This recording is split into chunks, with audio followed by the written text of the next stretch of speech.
une production du Studio SF. Bienvenue au podcast Upika, le podcast pour les geeks de sport, où est-ce qu'on geek sur le sport avec d'autres geeks de sport. Pardonnez ma petite absence de quelques semaines. Le podcast Upika, bien que ce soit quelque chose que j'adore faire, ça demeure un peu un side project.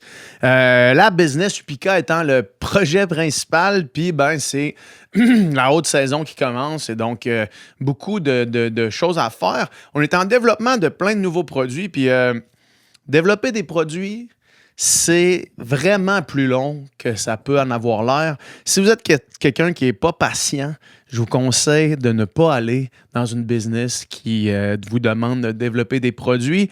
Ça en est frustrant tellement les choses n'avancent pas à la vitesse qu'on aimerait qu'elle avance, mais c'est la réalité du truc. Fait que, en tout cas, en ce moment, on est en plein de nouveaux produits qui s'en viennent pour Upika. J'ai pas de date pour vous parce qu'encore une fois, les délais sont toujours inattendus, mais entre-temps, je vous offre ce podcast-ci, en fait, où est-ce que je m'assois avec Charles Castonguay, coach Charles Castonguay, puis on parle, en fait, du programme d'entraînement pour un 70.3 que j'ai moi-même monté. Je le présente à Charles. Charles me commente, il me donne son input sur mon programme. Je modifie mon programme. Et au moment où est-ce que vous m'écoutez, je vais mettre mon programme sur un Google Sheets qui va être disponible dans la description du podcast. Fait qu'au moment où est-ce que vous écoutez le podcast, vous pouvez aller gratuitement voir mon plan d'entraînement pour un 70.3. C'est un plan d'entraînement quand même ambitieux, là. Moi, j'ai pas d'enfant, j'ai un horaire très, très, très flexible. J'ai pas d'obligation particulière au niveau du travail. Donc, c'est quand même un plan d'entraînement assez ambitieux, là, mais vous pouvez prendre le format, réduire le temps, réduire le volume, puis vous allez pouvoir, à mon avis, faire un très bon 70.3. Ceci étant dit, le 70.3 à Tremblant, il s'en vient. Fait que peut-être qu'au moment où vous allez écouter ça, je vais l'avoir fait, puis je vais avoir échoué lamentablement. Si c'est le cas, j'espère que ce ne sera pas à cause de mon plan d'entraînement, puis j'espère que ça va être juste à cause de moi qui fais le cabochon puis qui overbike alors que c'est vraiment pas ma force. Bref, bon podcast. Et hey, en passant, pour soutenir un programme d'entraînement comme ça, évidemment que ça prend de la nutrition pendant vos efforts, ça prend de la nutrition après vos efforts. Les commandes de Upika que j'ai passées, puis quand je dis j'ai passé les commandes, je passe les commandes. Je les paye pas, mais je les passe quand même. Le nombre de Upika, de sacs de Upika que je me suis livré chez nous au début de la prep en disant « Hey, je vais en avoir pour au moins toute la prep ». 2 mois in, il a fallu que je me recommande encore plus de Upika. Fait que 2 fois la même commande, mais plus grosse encore la deuxième fois. Bref, si vous autres aussi, vous voulez commander du Upika pour faire votre prep, peu importe c'est quoi votre objectif durant l'été, même si c'est juste vous amuser et courir dans le bois, je dis juste, mais il n'y a rien de juste là-dedans, c'est tout à fait honorable, puis c'est sain. C'est sain parce que là, je suis en ce moment dans les peak weeks là, de ma prep, puis je réalise que c'est peut-être pas 100% sain ce que je fais. Mais s'il y a un moment pour le faire, c'est maintenant. J'ai vraiment déjà trop parlé, puis là, vous allez m'entendre parler encore plus parce que c'est un podcast juste avec moi puis Charles. Anyway, le code promo, c'est pour ça que je voulais dire ça. Upika Podcast pour 10% sur votre commande au upika.ca. Bon podcast.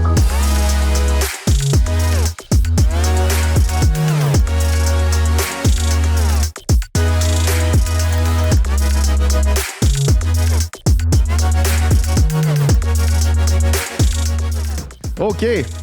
Fait que un petit podcast, un genre de... Je sais pas comment appeler ça. C'est pas vraiment un coin du geek, mais ça, c'est le podcast axé sur moi. Parce que là, le Upika Podcast, ça faisait longtemps que j'avais pas parlé de moi, même s'il y a beaucoup de monde qui pense que je parle de moi beaucoup dans le podcast. Mais comme je dis souvent... Tellement selfish. Le Upika Podcast, c'est vraiment ma quête personnelle pour atteindre mes objectifs dans le sport. Fait que c'est vraiment, ça part d'une place super égoïste. Fait que je veux juste continuer dans la direction. Honnêtement, l'égoïsme, c'est ce qui fait tourner notre monde. Société, je pense. Mais il faut être un petit peu égoïste pour faire du sport d'endurance. Ben oui, t'as pas le choix. On est centré sur nous beaucoup d'heures dans une semaine. Ben, c'est ça. Puis en même temps, est-ce que c'est de l'égoïsme ou c'est quelque chose de normal? Moi, j'essaie de rationaliser ça des fois puis me dire, est-ce que devrait être ça la normalité d'avoir beaucoup de temps pour toi? Ouais. Puis, tu sais, te développer personnellement. Ouais. Mettons, le sport, c'en est une façon. Après ça, quand tu as une famille, des enfants, ça peut être très différent. Mais bon, quand t'es pas me le rendu... diras prochainement. Ouais, exactement. J'espère que je vends pas trop de punch pour tout le monde qui le savent pas encore. Là. Mais on pourra en reparler. Exact. Fait que là, moi, ce que j'ai fait, parce que là, je me suis inscrit au Ironman de Tremblant, au demi-Ironman de Tremblant. Yes. Je préfère dire 70.3 que Deuxième demi-Ironman. expérience. Deuxième expérience sur le 70.3. La première fois, je l'avais faite au Challenge Cap Québec. Ouais. Qui avait été une belle expérience. Ça avait été une belle expérience. Ton temps final, c'était 4h29, Quand parce même. que je voulais faire en bas de 4h30. Fait que j'ai fait That's it. 4h29. On est des gars qui aiment ça sur le Ouais, ça exact. fesse, là. Juste ça une fesse. couple de secondes. Là, tu sais. Exact. Puis j'en étais ressorti de cette expérience-là, évidemment, 2 semaines de décalage parce que tout de suite après, j'étais comme fâché parce que pendant mon expérience, j'avais trouvé que le vélo était bien trop long. Ah ouais? Tu sais, j'étais sur le vélo après, j'ai fait la natation en 24 minutes, puis là, j'étais sur le bike, puis là, ça faisait 1h30 que j'étais sur le bike, puis je me disais, il me reste encore 1 heure. Fait que ça faisait plus que 3 fois du temps de natation que j'étais sur le bike, puis il me restait encore 1 heure de bike avant de commencer la course. Mais en même temps, il me semble que tu en avais fait quand même des grosses. J'avais fait quand même, j'ai ouais. quand même du bike, mais j'étais comme fâché parce que je me disais, ça n'a pas de bon sens que ce soit quasiment 6 fois la durée de la natation. Ouais, je comprends. Mais ça, c'est un nageur qui parle. Ouais, vraiment. Parce que la majorité des gens 100%. sont bien contents que la natation ne dure pas longtemps. Exact. Ils sont contents de passer beaucoup de temps sur le vélo. Exact. Mais après ça, je m'étais quand même dit, 2 semaines plus tard, j'avais flippé la problématique. Ouais. Je m'étais dit, oui, c'est beaucoup de bike, mais en même temps, je suis chanceux parce que le bike, c'est la discipline que j'ai le plus de gains à aller chercher. Exact, ouais.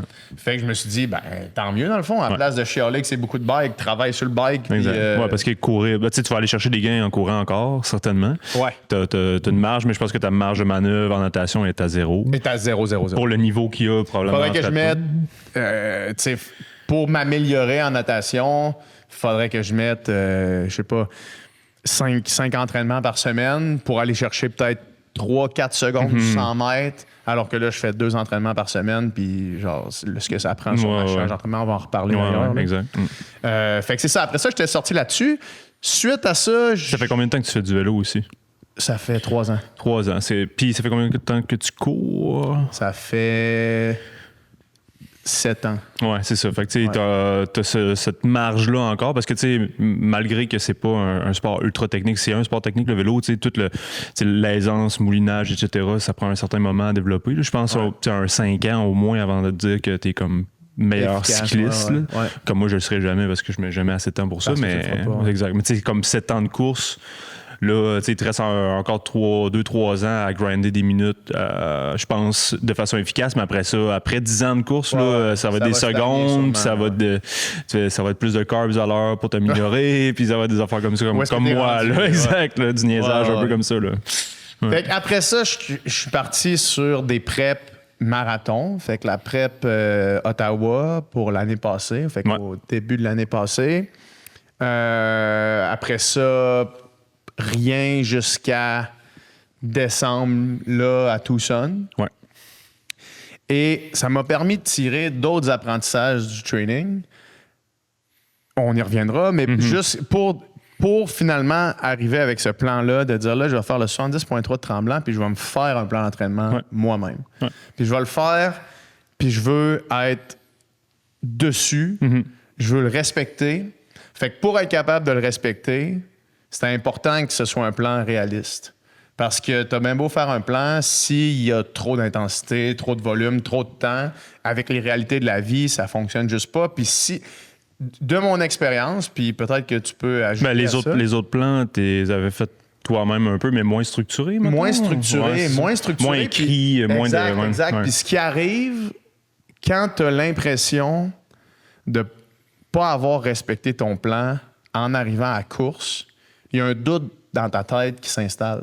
Parce que tu te dis, peut-être pas fait assez. Ouais, j'ai peut-être pas fait 100% de ce que je devais faire pour Exact. avoir le temps que je veux faire. Pour l'objectif que j'ai en tête, tu sais. Donc là, je me suis dit, là, je vais l'écrire, puis je vais faire des sacrifices pour l'exécuter, mais il faut quand même qu'il soit raisonnable. Faut pas genre que j'embarre à l'infini puis que je me mette des semaines de 20 heures après semaine de 20 heures après semaine de 20 heures, sachant que j'ai plein d'autres choses à faire dans ma vie. Puis sachant aussi que souvent, je vais devoir m'entraîner, mettons, dans une journée où est-ce qu'il faut que j'aille à Montréal pour la journée, puis fait qu'il va falloir que je me lève plus tôt. Fait qu'il faut que tout ça fasse du sens pour que je puisse l'exécuter à 100%. 100%. Puis, c'est que, mettons, si on revient à Tucson, c'est quoi le suivi que tu fais par rapport à ça, mettons, ton apprentissage de ça? T'avais-tu des... je me rappelle pas, t'avais-tu des trucs sanguins? Oui, j'avais fait un test sanguin. Ce qui en était ressorti après Tucson, c'était que mes globules blancs étaient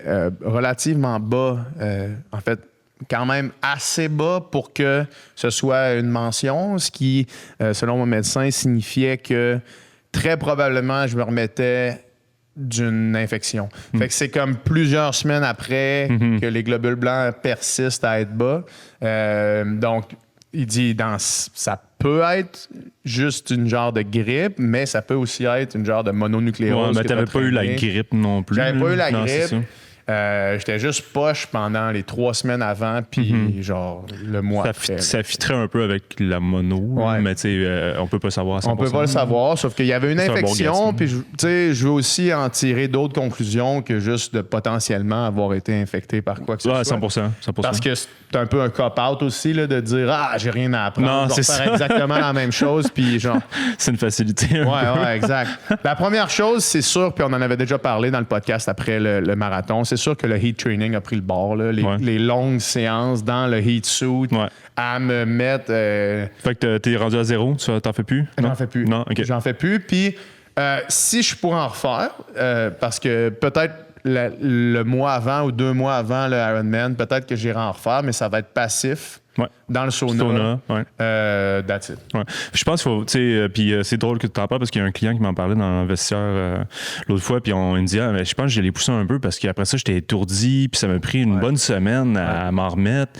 Puis je dis, ouais, tu sais, ta température interne, puis tu dis, ouais, avec un thermomètre et tout, puis je dis, tu regardes tes fréquences, t'essaies-tu de rester à LT1, puis tu sais, il y a tellement de paramètres à respecter que c'est facile de le pousser puis de t'évanouir presque. Ouais, c'est ça. Mais c'est pas normal. Il faut pas que ça devienne un entraînement de zone 3 à chaque fois que tu en fais. Là, parce que là, il faut que tu en fasses beaucoup. C'est ça, exact. Puis là, ben, à un moment donné, il faut que ça soit maximum de la zone 2. Puis c'est dur à respecter parce qu'à un moment donné, tu es sur le vélo, tu moulines quasiment plus, puis tu es en zone 2 presque. Là.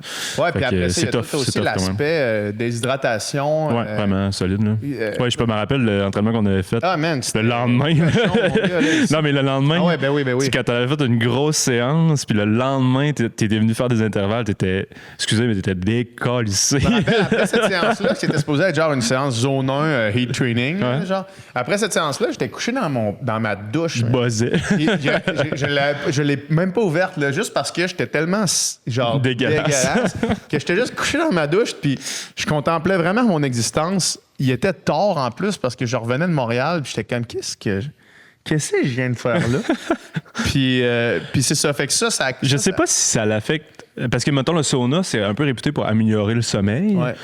C'est une courte durée, très haute en température. Mais je sais pas si le heat training, ça a la même vertu, mais peut-être que non. Là. Justement, si tu vas te mettre dans cette zone-là où tu es comme buzzé un peu, puis tu as créé un peu plus de dommages que de bénéfices, ben peut-être que ça nuit aussi au sommeil. J'ai de la misère à penser que faire de la zone 3 à 7 heures le soir...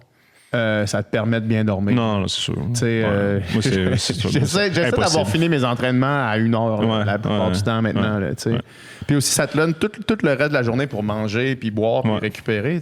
Parce que là, après cette séance-là, d'ailleurs, une des raisons pourquoi j'avais l'air d'un aussi gros shit show quand je suis arrivé ici, c'est que là, bon, il est 7h30, tu vas pas commencer à te caler 4 litres d'eau avant d'aller te coucher. Là. Fait que là, moi, ça serait mon genre. Ça serait mon genre quand même. Mais non, ça dépend des gens. Ouais.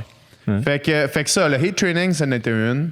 Mais je pense que si, mettons, tu avais continué. Moi, le sauna, je pense que c'était une merveilleuse option. C'est ça que je veux faire. Moi, je trouve que ça fonctionne vraiment bien pour moi. Ouais. Puis ouais, c'est ça. T'en avais-tu fait, toi, avant le Jackpot Ultra? Ben, j'étais supposé. Parce qu'on n'a pas fait de comeback sur le Jackpot Ultra. Je voulais attendre qu'on sorte l'épisode 3 de 100 bornes avant qu'on fasse un podcast comeback là-dessus. Fait qu'on on le fait pas, dans le fond. On le fera. Ben là, fais juste me dire si t'avais fait du heat training. On va garder le monde, on va teaser le monde, puis on va reparler de ton 100 bornes. Non, c'est ça. J'ai pas fait de heat training parce que j'étais supposé en faire, c'était dans mon plan. Puis mon immeuble qui a un sauna avait réparé le sauna finalement après 1 an et demi qu'il fonctionnait mal. Fait que là, j'ai reçu le courriel qui est réparé. Je suis comme, nice, je vais pouvoir faire mon protocole. Puis là, j'arrive dans le sauna. Puis là, je crains ça une demi-heure avant. Puis là, j'arrive dedans. Puis je suis comme... il était à genre 65. Ouais, ça, genre, puis là, j'essaie de tirer de l'eau. Puis c'est ça prend une demi-heure de temps. Un sauna personnel. Ouais, sérieux, sinon... c'était dégueulasse. Fait que j'ai fait cancel, puis j'ai opté pour il n'y a aucune adaptation physiologique qui a été faite. Puis moi, la méthode de glace dans le cou pendant la race, là, surtout pour les races où il fait chaud, c'est un game changer pour moi. On va en parler définitivement. C'est vrai qu'on n'en a pas, on s'est pas jasé entre nous de quand on allait faire ça, mais on va le faire définitivement. J'ai pas pensé. Mais c'est ça. Moi, ce qui m'a sauvé, c'est la glace. Ouais, puis, ça me sauve à chaque fois. Ça me sauve à chaque fois. C'est mieux d'avoir froid. Quasiment. T'es mieux de grelotter quasiment. Ouais. Puis, tu sais, je veux dire, même si j'aurais fait un peu de training, je pense pas que ça aurait fait autant de différence que la glace. Parce que même dans mon Javelina, le 160 que j'avais fait, j'avais pas fait d'adaptation, je m'étais mis de la glace tout le long, puis j'avais rien senti de chaleur non plus. Fait que pour moi, ça a un effet. Ça se peut que ce soit différent. Will, il m'a envoyé le rush des shots qu'on a. Là. Okay. Fait que, puis on a la shot où est-ce que je t'enverse direct ça agresse. tu fais genre, mets-moi de la glace, tu te penches comme ça, je t'enverse. Là, je te dis, tu veux que je t'en mette ses têtes? Là, tu fais ouais, puis tu veux juste t'avancer le shot vers moi, je te verse de la glace, tu fais le petit ton de... Ouais, c'est bon. Fait que ça, c'était un apprentissage, le heat training. Puis l'autre apprentissage, c'était vraiment d'être plus agressif sur les semaines de deload. Ouais, c'est ça que tu m'as dit, puis je suis d'accord avec toi, 100%. Parce que la build, je l'avais juste faite, genre, ligne droite vers... ligne droite vers la fin. La fin, oui. Mais ça fait pas de sens. Genre, monter en pyramide, puis descendre un petit peu avant, juste pour genre, c'est ça, exact. Mais c'était pas... puis aussi, mentalement, c'est quand même une grosse tâche de savoir que tu n'auras jamais de rest. Puis tu sais, moi, ce que je remarque, c'est que pour les athlètes professionnels qui n'ont pas grand-chose d'autre à faire, là, où c'est leur job, je pense que ça peut marcher avec certaines nuances. Là. C'est-à-dire que je pense qu'il y en a beaucoup qui prendraient mieux la charge s'il y avait plus souvent des semaines de repos. Mais je pense que pour un travailleur ou quelqu'un qui est occupé dans la vie, avoir ce type de planification-là, c'est pas impossible, mais c'est tu veux dire la planification que j'avais faite pour linéaire, parce que, tu sais, je veux dire, la charge de la vie en général, ça augmente ta charge d'entraînement tellement, puis tu sais, c'est pas le double, mais c'est 1,5 fois un athlète pro que lui, des fois, il fait le même nombre d'heures que toi, sauf qu'il y a bien plus de temps de récup, finalement. Exact, ouais. Fait qu'à un moment donné, mettons, après 4, après 8, après 12, souvent, c'est ça, tu t'es overtrain un peu, ou tu te blesses, puis là, tu cherches des raisons, puis là, ben, tu te rends compte que tout le stress de la vie, ça t'amène une charge aussi, puis d'avoir ces down week-là pour ce genre, mettons, toi, moi, puis 99% des gens, je pense que c'est nécessaire, puis tout le monde devrait le faire parce que justement, ça te permet, je pense, là, puis selon ce que j'ai observé, à long terme, accumuler beaucoup plus d'entraînement que si tu fais des charges linéaires parce que tu te blesses moins. Exact. Tu as moins de fatigue chronique accrue. Puis au final, dans ton année, tu vas en avoir fait plus parce que tu vas avoir mieux récupéré à chaque fois, donc ton volume va être plus grand que j'ai fait ça pendant 12 semaines, là je suis cassé complètement, j'ai arrêté pendant 3 semaines. 3 semaines, c'est long, là. Puis quand t'arrêtes parce que t'es cassé, c'est pas, tu fais pas 7 heures par semaine, puis des petites semaines, là, tu fais des 3-4 heures. C'est ça. Fait que là, le volume total est tellement drastiquement baissé que si tu avais juste fait des down week, au final, tu fais bien plus de volume. Là, puis tu sais, là, moi, je sors d'une semaine de deload. Puis il y a aussi vraiment un aspect mental parce que la semaine passée, j'avais l'impression d'être en vacances. Puis tu te demandes où tu trouves tout le temps de t'entraîner. Ben oui, c'est fou. Puis je me mettais aussi dans mes down week, puis on va pouvoir en reparler. J'y allais vraiment comme un peu la théorie du taper, c'est-à-dire diminuer le volume, garder l'intensité. Ouais, exact. Fait que ça faisait que je faisais exactement le même nombre d'entraînements, mais les entraînements étaient juste Tout le temps moins plus longs, court, ouais. avec la même intensité. Ouais. Fait que, mettons, si c'était du seuil, je faisais du seuil. Si c'était du VO2, je faisais du VO2, mais vraiment à moins grande intensité. Fait que ça faisait que les entraînements, à chaque fois que j'allais m'entraîner, mettons, je passais de, 1h30 de seuil sur le tapis à 45 minutes Exact. avec du seuil sur le tapis. Aller m'entraîner était vraiment le fun mentalement parce que je me disais, hey, la semaine pas passée, long, j'ai fait 1h30, là, je m'en vais faire 45 minutes, puis là, j'arrive, puis comme mentalement, c'est vraiment un meilleur espace. Tu as l'impression de, à chaque 4 semaines, de prendre une semaine un peu off. Ouais, exact. Alors que exact. tu continues à t'entraîner. Fait que pour le bien-être mental et physique, ça continue. Sauf que tu te sens pas mal mieux. Tu sais. Ouais, puis tu sais, je pense que je pense pas, là, je le sais en fait, là, que tu peux mieux prédire tes pics de performance comme ça, je pense, pour quelqu'un qui a une grosse charge à l'extérieur de l'entraînement.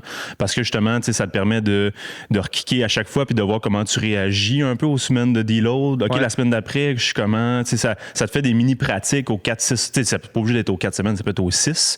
Mais de voir justement si ce mini-affûtage-là, qu'est-ce que ça donne.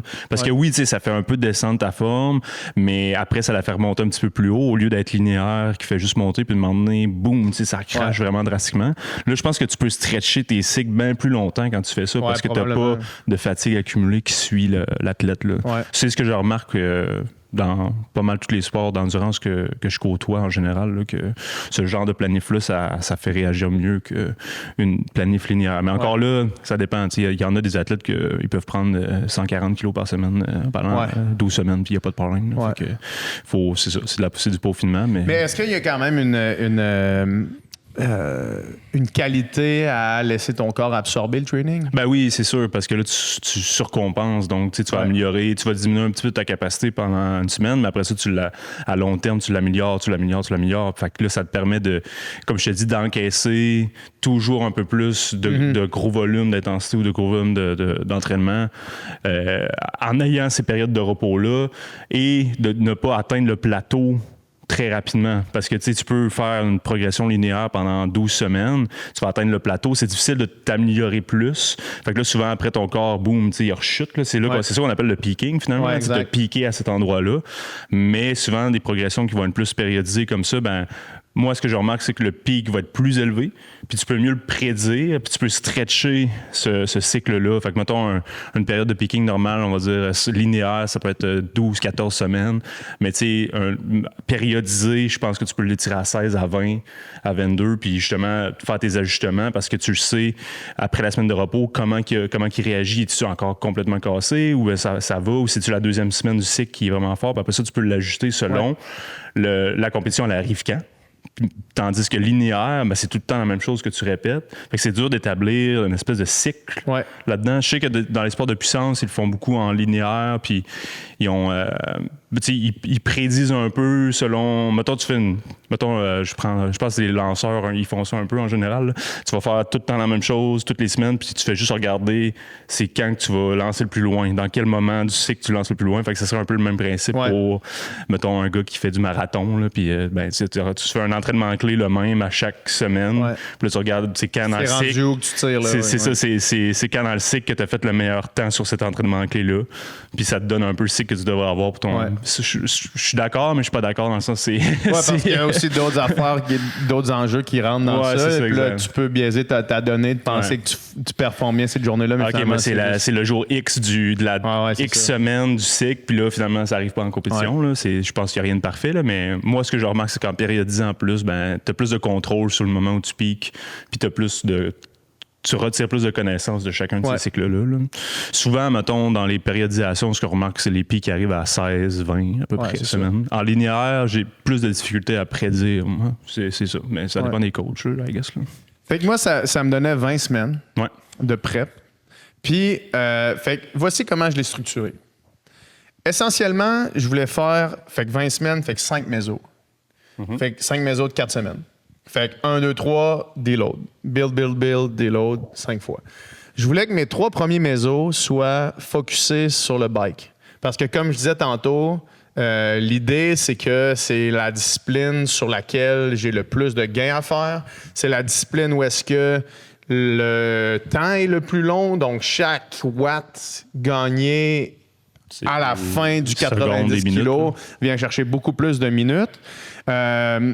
Donc, c'est comme ça que je l'ai structuré. Je voulais faire 12, la première semaine, je voulais faire 12 heures, 14 heures, puis je voulais faire un 16 heures, mais là, on y reviendra parce que ça, c'était la semaine de Las Vegas, fait que j'ai été obligé de faire un deload cette semaine-là. Pourquoi t'as joué trop Blackjack? Qu'est-ce qui t'est arrivé? J'ai trop joué au Blackjack. On a passé trop de temps sur la strip. On a perdu 100 piastres sur la strip. Shout-out à Will qui a gagné 450 piastres. Ouais, d'habitude, je gagne, mais là, cette fois-là, c'est le Vegas a eu le meilleur de moi. Je suis pas un grand joueur, mais là, ça... Ouais, fait que là, ça fait 12-14 deload à Vegas de 10. Après ça, 13, 15...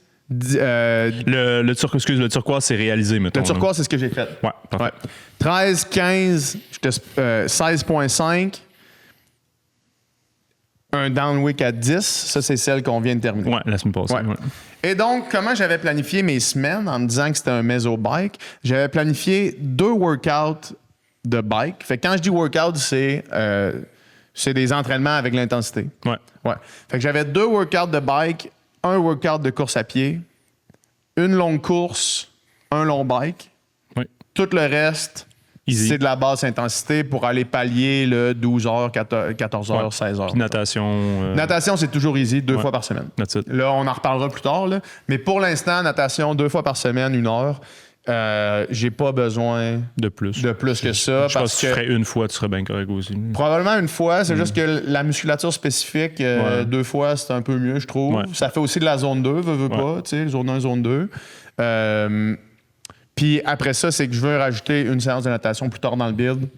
Puis si tu passes de 1 à 3 ou 1 à 2, le feeling n'est pas les mêmes. Ok. Là, tu sais. Fait que c'est une question de feeling plus qu'autre chose. Puis aussi de développer un peu les trapèzes, les triceps, chose que j'avais quand même perdu là.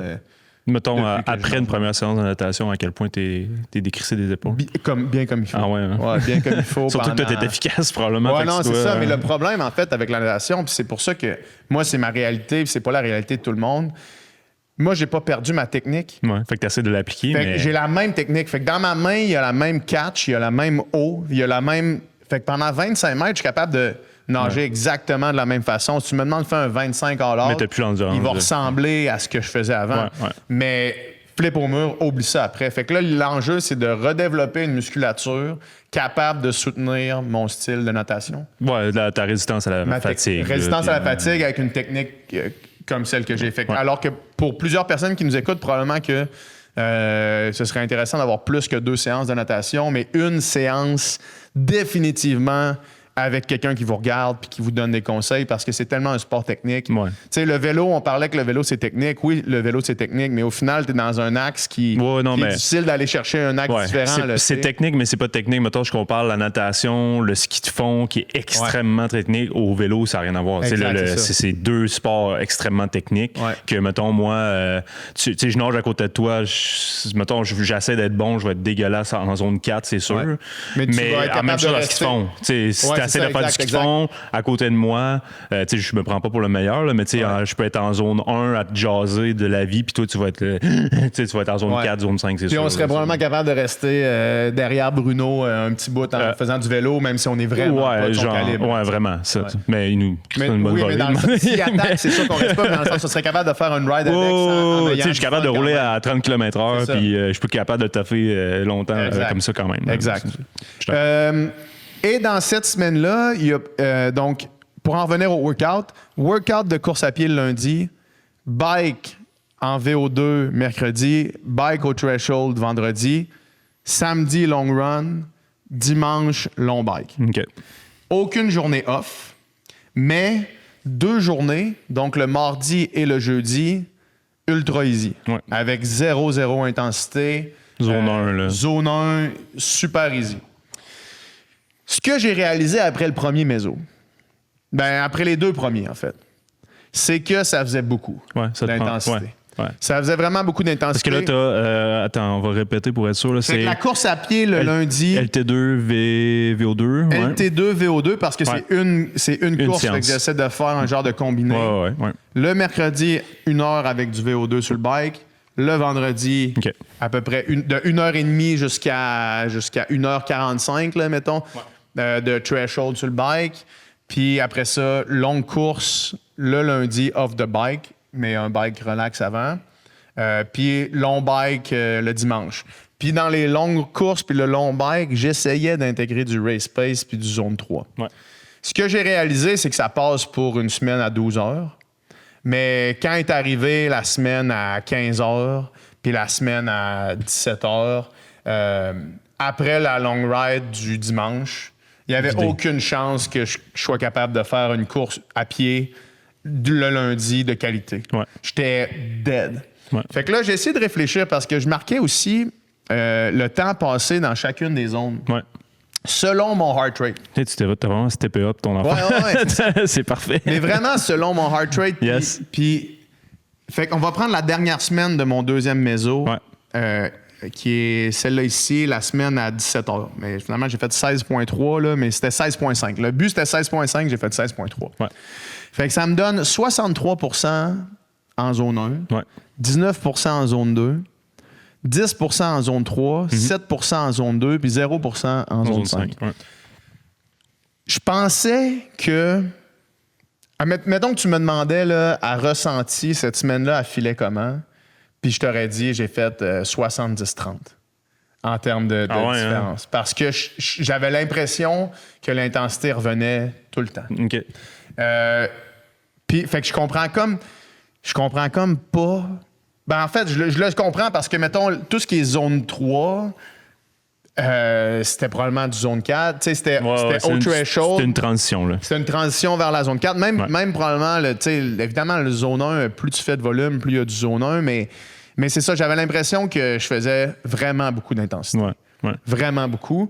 Puis là, quand je regarde les chiffres, au final, c'est comme, tu sais ça, 17% zone 3, zone 4, tu sais. Ouais. Puis le reste en zone 1, zone 2. Ouais.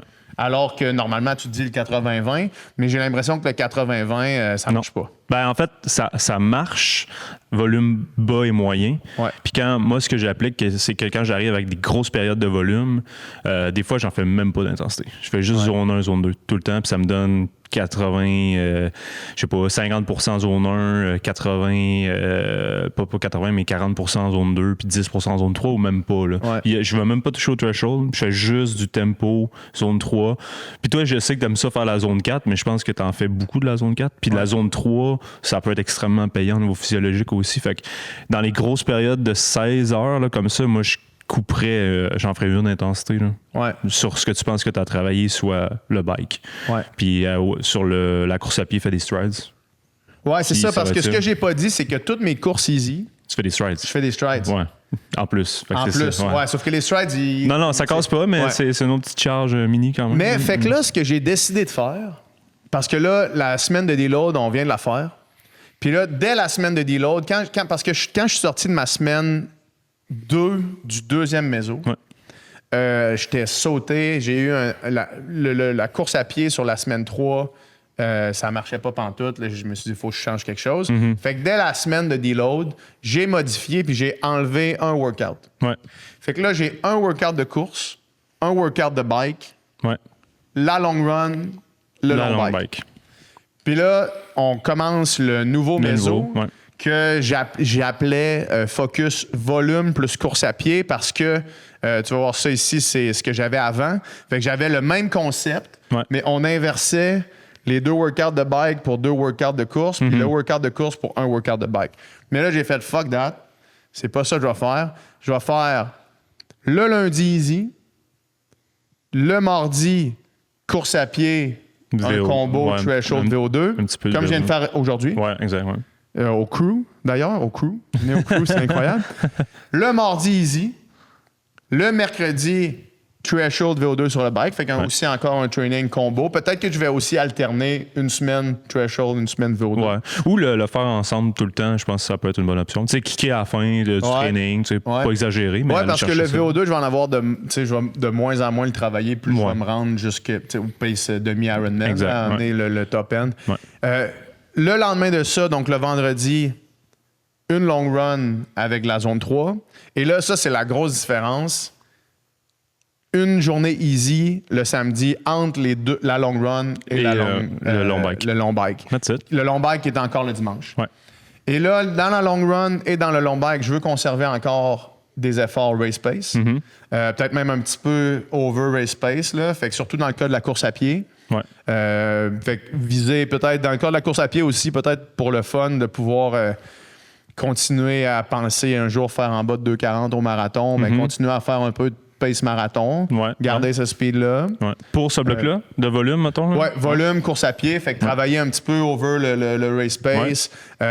Puis sur le bike, ben là, la long ride de bike, mettre des intervalles au LT1, des longs intervalles de LT1, exact, qui est à peu près, le LT1, je pense que j'aimerais rester pendant le long bike. Ironman. Ouais. Pendant la course. Ouais, c'est ça. Ouais. Fait que me dire, OK, là, pendant le 90 kilos, on dépasse pas le LT1. Puis si je réussis à rester au LT1, peut-être un petit peu over, là, mais pas tant que ça, parce que je vais être capable. Mon seul objectif pour cette course-là, c'est d'être capable de courir la course, puis de builder la course à la hauteur de ce que je sais que je suis capable de courir.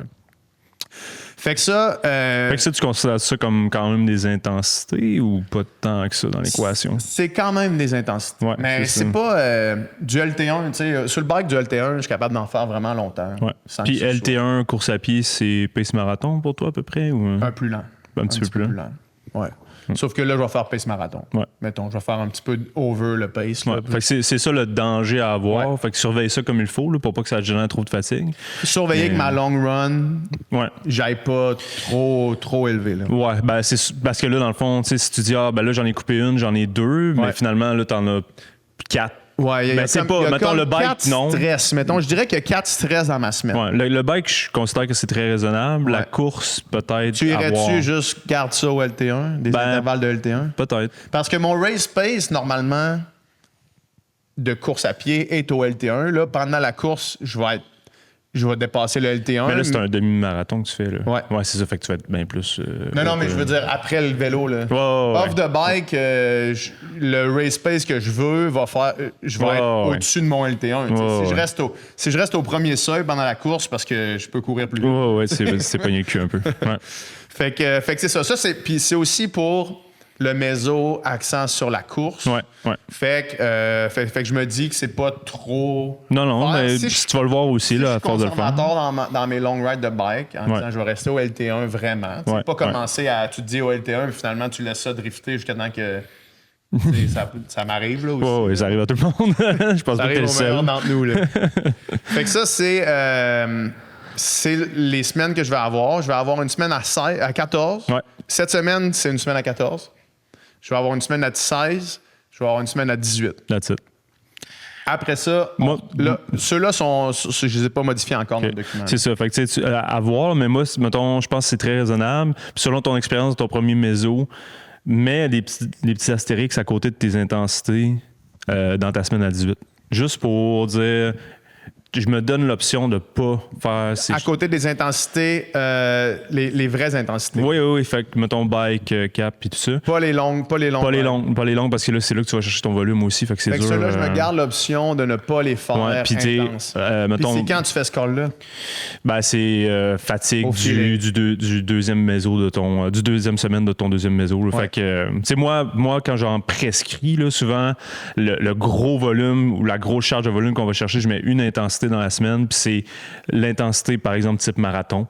L'autre intensité va être plus des long strides, des 20, des 30 secondes, pas trop, tu sais, 6 fois ou des trucs comme ça, juste pour que la charge totale reste un peu similaire à la semaine d'avant, mais que la charge a été modulée par l'augmentation du volume. Parce que si tu jumpes le volume de beaucoup, puis que l'intensité suit un peu avec ça en pourcentage, mais ta charge est augmentée beaucoup. Là. On parle de probablement 200-300 points.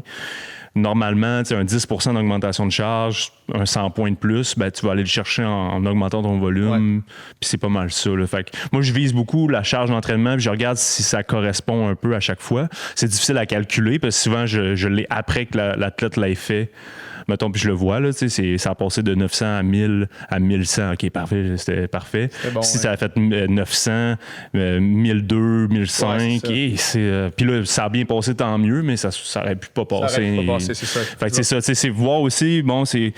Puis c'est dur à calculer. Les charges, on pourrait faire un coin du geek là-dessus d'ailleurs, là, le calcul des charges d'entraînement, mais tu sais, ça devrait être plus dans votre tête que juste calculer le volume qui augmente. Ouais. Parce que la charge, mettons, une semaine à 80 kg peut être la même charge qu'une semaine à 60 avec plein d'intensité dedans. Fait que il faut voir ça un peu comme ça, puis des fois juste maintenir l'intensité puis grimper le volume de je sais pas, 10 %, mais ça fait que ta charge est à grimper de 20 % ou presque, c'est ça, finalement. exact. Je comprends. Fait que moi, je me mettrais un petit bémol là-dessus. Faire attention à ça. Puis voir si tu réagis bien à ça, parce que ça se peut que ça soit ça qui te fasse que tu encaisses moins la fin de la semaine, puis les 2-3 heures de plus. Puis là, mais c'est ça. Fait que ces 2 semaines-là, là, c'est poche pour les gens qui écoutent mais je vais peut-être juste partager le document. En même temps. Allez, cliquez sur la description du podcast, il va y avoir un lien vers un sheet, un Google Sheet. Vous allez avoir accès à mon plan. Bon, let's go. Mon plan complet. Vous pourrez le modifier puis mettre des commentaires en même temps. Exact. Ouais, c'est ça. Tout le monde va pouvoir le modifier. C'est ça. Essayez de pas trop changer ce que j'ai écrit dedans là, pour les gens, les autres qui vont le. Je pense pas que c'est une bonne idée. Ben, même moi, je vais aller marquer des Je pense que niaiseries. tu peux mettre juste visionner. Ouais, tu peux mettre pas commentateur. C'est ça que je vais faire. Allez voir là-dessus. Lecteur. Fait que dans le fond, ces 2 semaines-là ici, la semaine à 16 puis à 18 du méso dans lequel on est présentement, vont avoir la forme de celle-là ici. Ouais.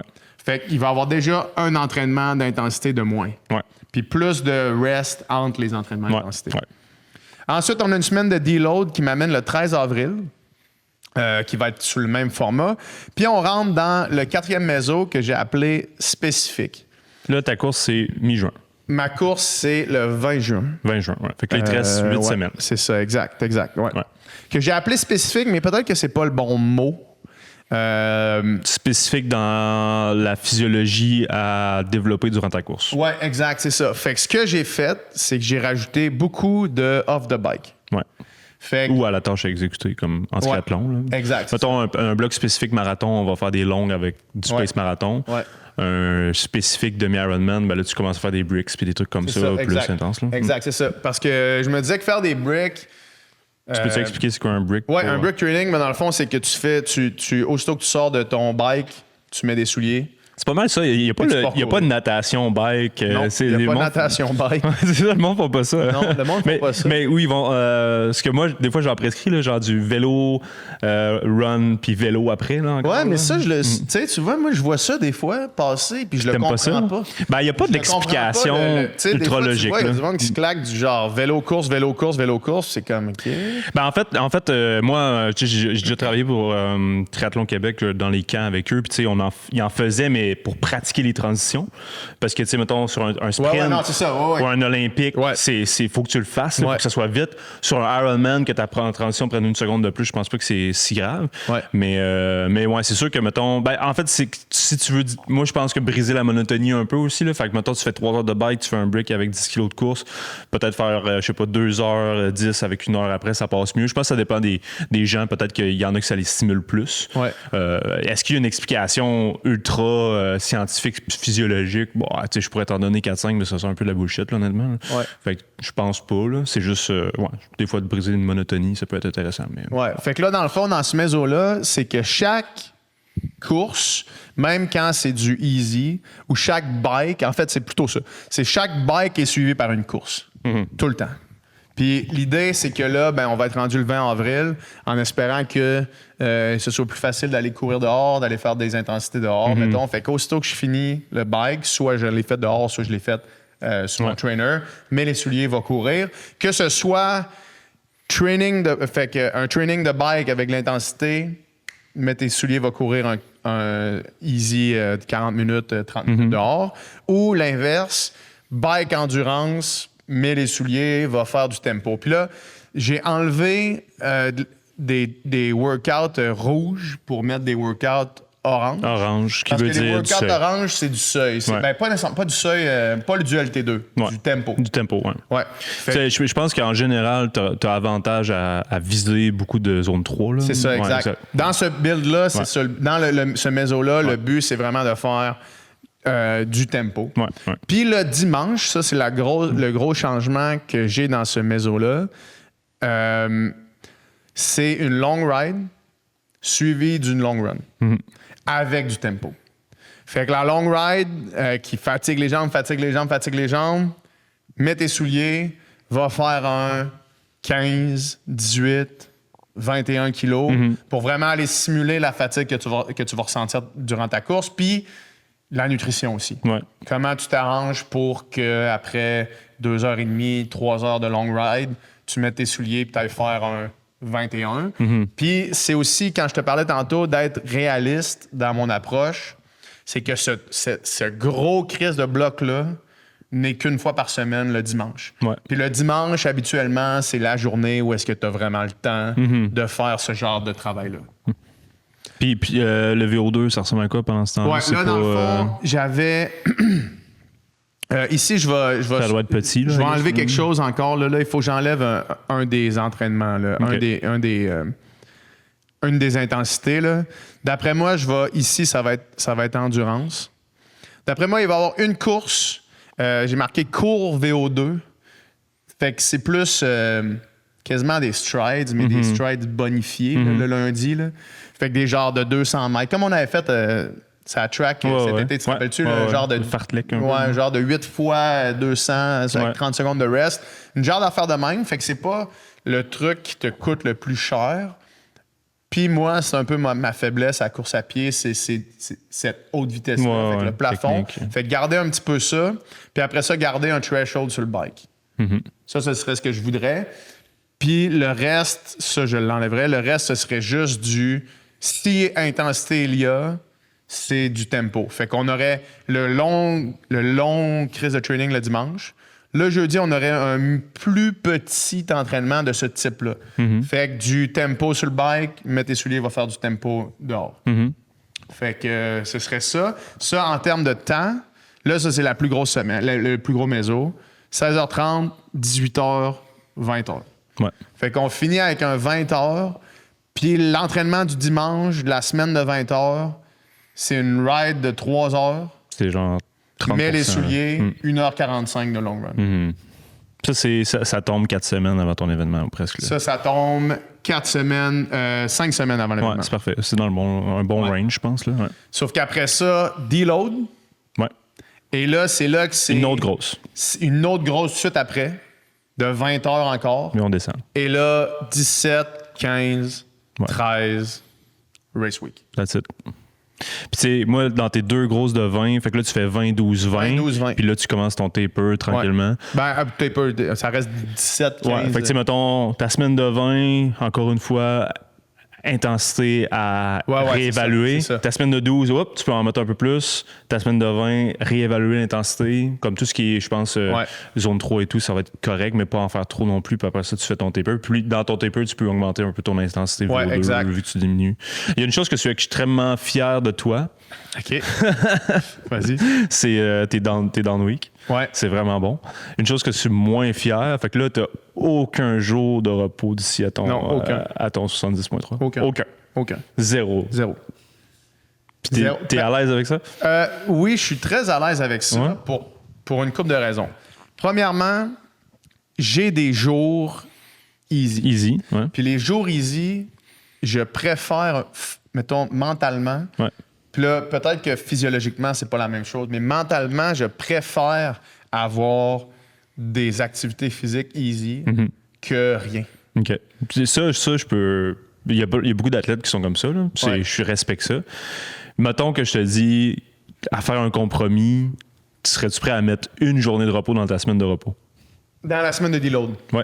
Dans la semaine de deload, on va dire, pas repos. Oui, ça serait possible. Moi, je pense que ça te ferait un bon bénéfice mental aussi. Là. Puis je pourrais même dropper, tu sais, le 10 heures. Non, mais tu sais, je pense que c'est que, tu sais, si tu trouves que 10 heures... Non, mais si j'enlève une journée, genre, mettons que j'enlève le jeudi de ma semaine de deload, ben là, ça fait qu'à la place de 10 heures, j'ai 8h45, c'est pas la fin du monde. On s'en fout complètement, c'est une semaine de deload. Fait que ce serait parfait, en fait. Je pense, tu sais, de te donner une journée de repos, je pense, tu sais, je suis comme toi, moi, j'en prends dans mes semaines de deload, puis je fais des repos actifs sinon. Il y a plein de gens, d'athlètes qui font ça, puis ça marche bien. Tu sais, surtout si tu spins 40 minutes sur le vélo, c'est quasiment du repos actif. Puis de repos actif, ça peut être bien. Je trouve qu'en course à pied, des fois, repos actif, on étire un peu parce que repos actif, courir, ça reste un stress. Là. Sur le vélo, je trouve ça plus facile. Mettons, elliptique, ça passe repos aussi. Actif, si tu mets plaque de carbone, ça se fait. Ça, c'est correct. T'es capable d'attiser. Mais l'impact puis tout, là, en tout cas. Mais ouais, dans ta semaine de deload, rajoute-toi une journée de repos. Parce que mon raisonnement était de me dire une journée off complète quand tu fais un build marathon, c'est important parce que justement, le stress mécanique est tout le temps le même. Mais là, j'avais déjà des journées off de chacun des sports tout le temps. Ouais. Fait que c'est ça, je me disais peut-être que ça vaut la peine, mais je te dis, pendant le deload, c'est une bonne idée. Mais tu sais, là tu as déjà rajouté ton deload, fait que c'est vraiment bon. Ouais. Mais mettons, rajouter une tu sais, on veut tout le temps en faire un peu plus, un peu trop. Puis je pense que tu l'as expérimenté pour Tucson, puis peut-être dans d'autres événements avant. Fait qu'essaye une autre affaire. Essaye comme pas dans l'extrême. Là. Tu sais, prendre une semaine de repos au mois, c'est pas extrême. C'est pas si extrême. Mais ça te donnerait un peu le feeling de OK, ben ça marche mieux pour moi. Ouais. Tu sais, clairement, j'ai des meilleurs résultats ou pas. Peut-être que ça va être catastrophique encore, puis que finalement, il faut juste que tu arrêtes de faire du sport parce qu'il n'y a aucune méthode qui fonctionne avec toi. C'est terminé, mais non, mais tu sais, moi, je pense que tu sais, au niveau physiologique, ça fait énormément de sens d'en avoir une, un moment donné, là, de placer stratégique. Puis, tu peux te mettre de la masso cette journée-là, tu peux te mettre n'importe quoi d'autre qui fait que c'est une espèce de repos actif. Là. Aller au spa. Faire du je peux déjà réserver mes massages. Là. Exact. À chaque mois, chaque jour, tu sais c'est quoi. Là. Une affaire que j'ai rajoutée aussi là, dans les 2 mésos spécifiques, en fait, c'est que j'ai rajouté un training de natation. Fait que je passe de 2 à 3. Ouais.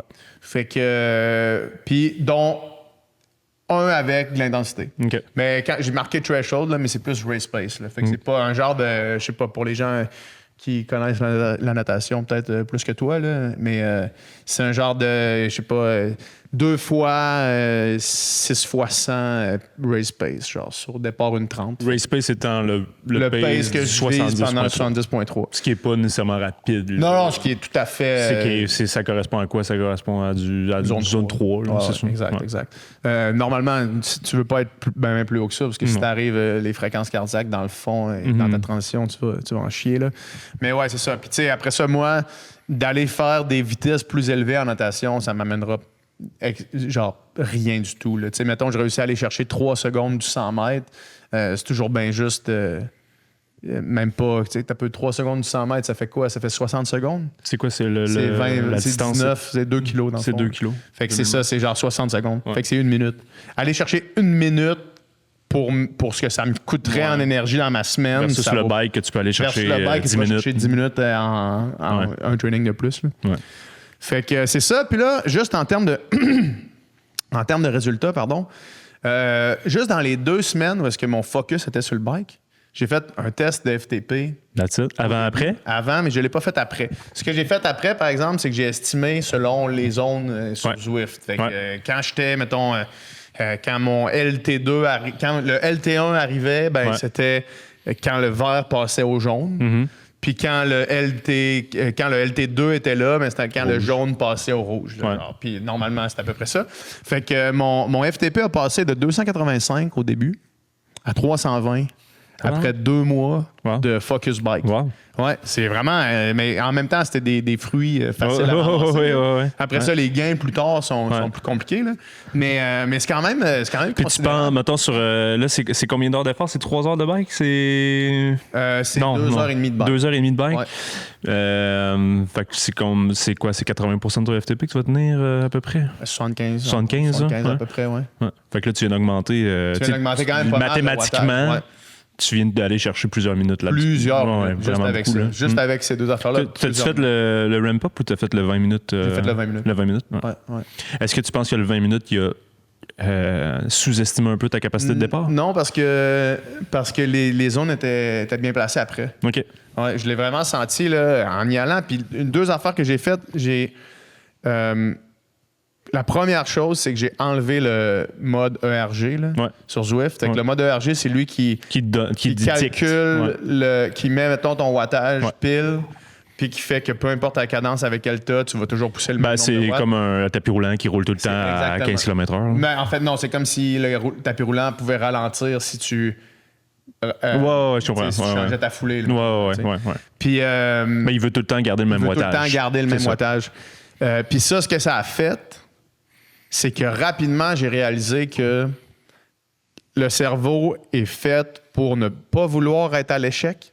Fait que quand, mettons, la cible sur un entraînement de VO2 ou de threshold, la cible, c'est, mettons, je sais pas, tiens 15 minutes à 310 watts, ben là, veux pas, tu tiens 315 d'average parce que tu veux pas être under. Fait que là, veux pas, tu viens de pousser 5 watts de plus. Ouais. Puis c'est 5 watts de plus là, sur des efforts comme ça. Puis l'autre affaire que ça fait, c'est que sans mode ERG, quand je fais des rides en endurance, ben je fais juste rider le monde virtuel de Zwift et non juste avoir tout le temps la même cadence. Fait que là, tu as des montées, des descentes, puis là, des fois, tu pousses un petit peu plus, des fois un petit peu moins. Puis c'est vraiment plus... intuitif, là. Ben, ça ressemble beaucoup plus à la réalité. Une vraie ride, là. Puis ça, ces deux affaires-là, je pense que ça a tout changé. Mon entraînement en bike. Vraiment. Puis l'autre affaire aussi que le mode ERG, ça te permet pas de faire, c'est de pousser les dernières reps. Parce que ça veut te maintenir. Mettons que tu as un 6 fois 2 minutes, là. Ouais. Puis que là, tu es dans une bonne journée, puis que ça te dit, OK, man, faut que tu tiennes pendant 2 minutes, je sais pas, moi, mettons, 380. Là. Ben là, pendant les 2 dernières minutes, t'es comme, OK, non, là, t'es dedans, puis tu pousses, puis là, tu pousses finalement 420 pendant la dernière 30 secondes. Mais ça, t'aurais jamais pu faire ça sur le mode ERG. T'aurais retenu à 380. Ouais, c'est ça. Il aurait diminué la tension. Ouais, exact. Fait que de pousser plus à la fin, puis si tu te sens bien, tu peux juste être over aussi. Là. Je sais que tu peux monter le power dans le mode ERG, mais c'est pas la même chose que de juste comme sentir que tu défonces. Au moment voulu. Là. Ouais. Fait que c'est ça. Nice. Je pense vraiment que je vais le finaliser. Là, je vais corriger les dernières semaines après notre conversation. Puis je vais le mettre en fichier sur Sheets que je vais mettre dans la description du podcast. Ouais, tu peux, sinon Google Drive ou quelque chose comme ça. De quoi comme ça, vous allez pouvoir aller checker ça. Les gens qui écoute le podcast. Si vous êtes rendu à 52 minutes de ce podcast-là, c'est parce que vous vous êtes intéressé sur toi par que tu le mets en mode lecteur, là, parce qu'il y a du monde qui vont dessiner des affaires pas de sens. La communauté moi, je serais tenté de le faire. D'aller marquer des niaiseries. Ouais, mais on va se fier sur la communauté du Pika Podcast si je fais cette erreur-là. Merci beaucoup, Charles. Ça fait plaisir. Puis là, on va s'organiser pour faire ton recap de ton 100 bornes avec JP aussi pour... Puis on va inviter Richard, je pense. On va inviter Richard, ça va valoir. Ça serait malade. All right.